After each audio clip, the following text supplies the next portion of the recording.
You are watching New York Giants Now by Chat Sports. I'm your host, Marshall Green.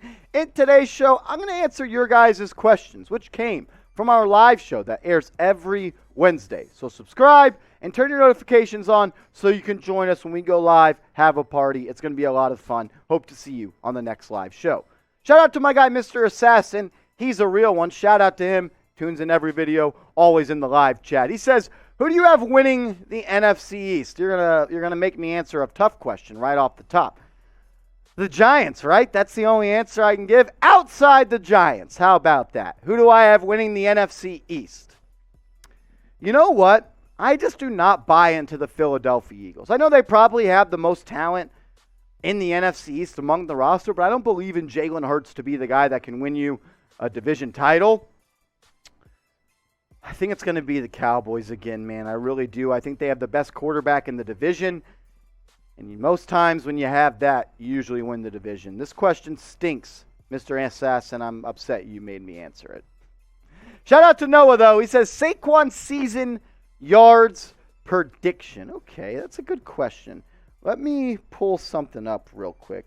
Saquon, I do think, is going to have a good season, though. This offensive line has looked really good. Run blocking so far and creating running lanes. When you look at Saquon Barkley's stats through his career, 1,300 yards his rookie year, 1,000 rushing yards his sophomore year, 34 yards his second year because he only played in a game and a half, and then 593 last year. He's got to go over 1,000. He's got to go over 1,000, 17 games. Let's go 1,100 yards for Saquon Barkley this year. If he stays healthy, if he stays available, I truly think Saquon's going to have a good year. I think he's healthy for the first time in a while. He trusts his knee. And sometimes as a running back, that's what you got to have. You got to be able to trust yourself. When you put that leg in the ground and you try to get north and south, you believe that you can do it at your best abilities. I think Saquon's in a good mental spot right now. This offensive line is going to be good in the run blocking department. So let's say 1,100 yards this year for Saquon. I think that'd be a good year. Good question, Noah. Armstrong, how many games are you giving Daniel Jones before he gets benched? That's a tough one. Well, let's look at the schedule of the first 10 games of the season. Let's do that. And I think we can answer this a little bit better with this information ahead of us. These are the first 10 games of the schedule. Tennessee, that's a tough game. But you can beat the Panthers. You can beat the Bears. You can beat the Jags, you can beat the Seahawks, and you can beat the Texans. That's 5 winnable games. Winnable, not guaranteed wins. Nothing in the NFL is guaranteed. That's 5 winnable games. Let's say you get to the bye week in week 9, 8 games.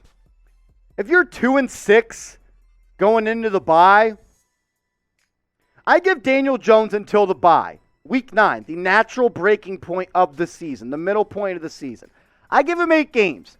If you're 2-6, I probably pull the plug and put Tyrod Taylor in. If you're 3-5, I'm close. Matters how he plays. But at the end of the day, I just kind of question the reason behind wanting to bench Daniel Jones before you go through a full half season. Because you know what you have in Tyrod Taylor.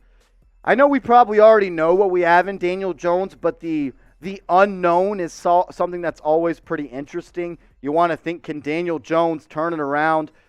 I don't know. I give him 9 weeks, 8 games, week 9 until the bye. I'll ask you the question because it was a really good question. How many weeks long is Daniel Jones' leash before he gets benched? If he gets benched at all, if he plays really bad. Like if he plays bad for X amount of games, X amount of weeks. What's the breaking point for you? How many weeks long is Daniel Jones' leash in the let me know what you think in the comments right now. Des Powell, which rookie will have the best season? I hope it's Kayvon Thibodeau. I mean, he was picked first in the number 5 overall, but first in the draft this year for the Giants. You're hoping Kayvon Thibodeau can be a difference maker on the defensive line. Get 8, 7, 8, 9, 10 sacks. Be a guy that you can pair alongside Azeez Ojulari and Leonard Williams and Dexter Lawrence going forward into the future. You're hoping Kayvon Thibodeau can be a difference maker and be a game wrecker and someone that wins you games in the fourth quarter, because when the other team's going on game-winning drives, Kayvon Thibodeau comes up with a strip sack.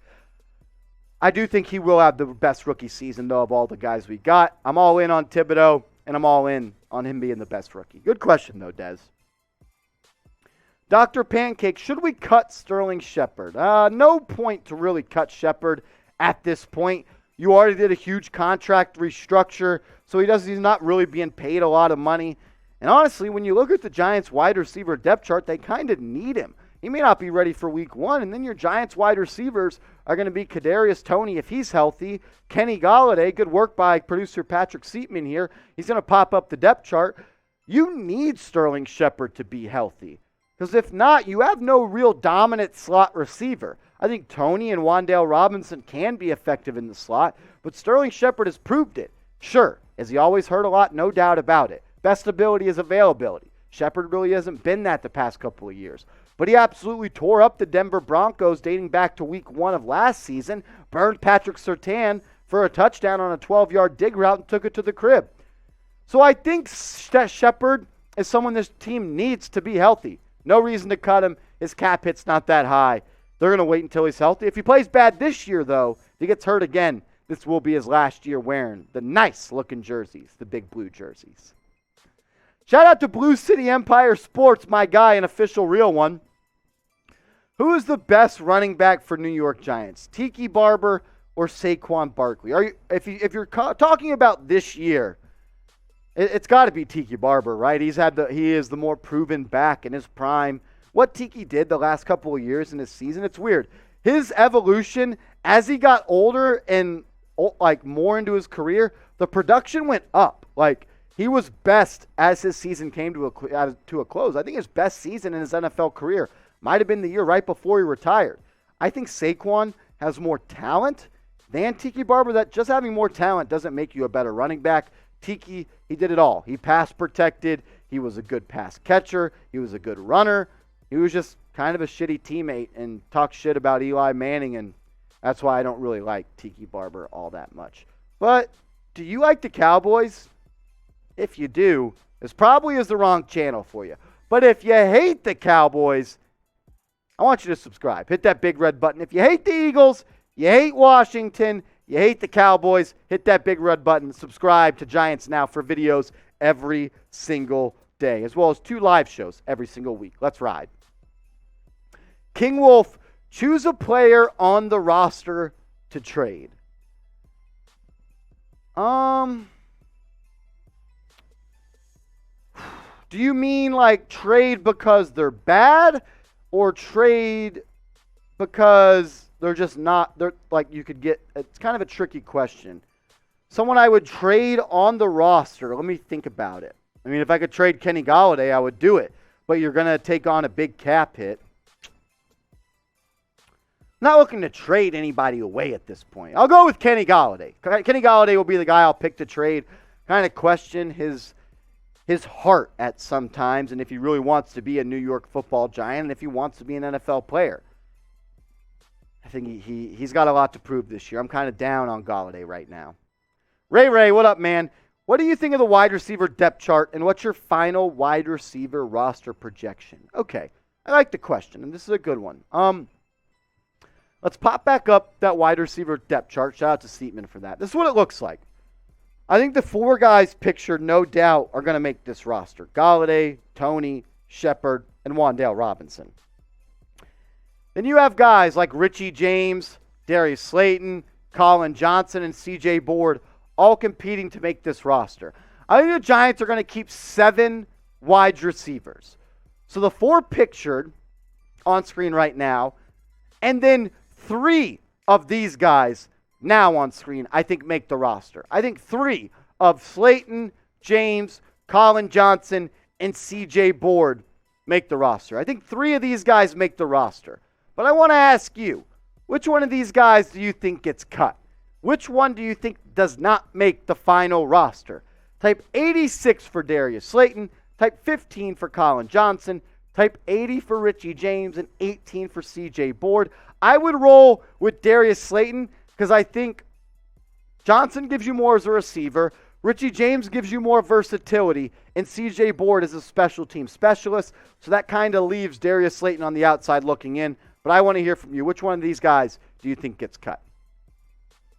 Once they get cut, we'll put a video out on Rumble, rumble.com/NYGiantsTV. It's another platform that you guys can digest New York Giants Now content. So give us a follow over there, rumble.com/NYGiantsTV. We're pushing to get to 4,000 subs over there. My favorite part about Rumble is it's edgy. And I can kind of cuss a little bit, and it doesn't get bleeped out. So give us a follow, rumble.com/NYGiantsTV.